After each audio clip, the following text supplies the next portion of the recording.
Path of Exile 2 will not leave adventurers disappointed, even during early access. After a very long wait and a last-minute delay, Grinding Gear Games' Path of Exile 2 is finally launching in 2 weeks in early access.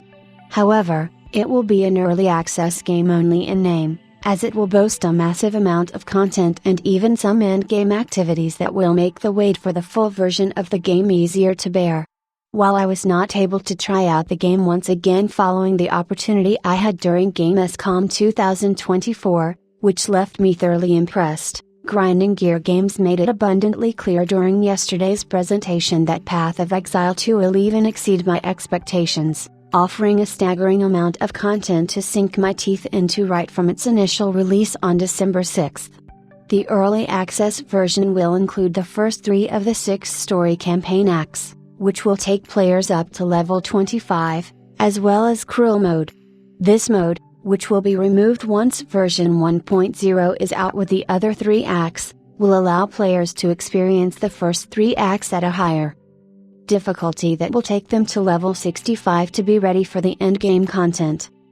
Having endgame content straight from the beginning became a focus during the development of Path of Exile 2, as the studio realized that one of the biggest issues for an action RPG at launch was not having enough. As such, after spending 25 hours completing the campaign the first time and clearing it again in Cruel Mode, players will be able to spend a lot of time clearing the random encounters spread across the Atlas, a huge overworld map filled with different areas completely separate from those seen in the campaign. The endgame content will be further expanded by systems not available during the campaign, such as breaches, a mechanic returning from the first entry in the series, where players will have to defeat enemies as quickly as possible, and rituals, where players will have to survive multiple waves of enemies in quick succession.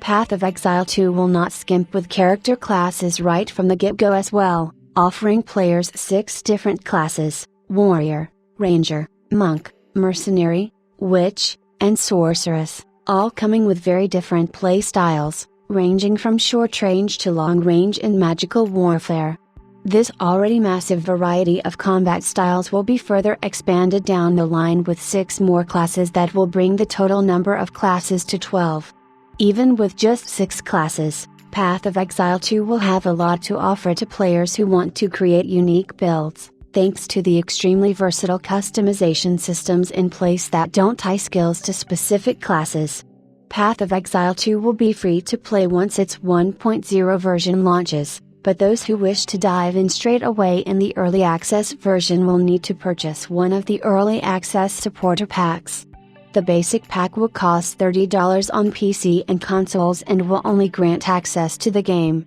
while the more pricey packs will include some additional in-game and physical goodies, although the physical goodies are only available for the PC versions of the Thaumaturge of the Vaal, Warlord of the Karui and Liberator of the Racklast supporter packs.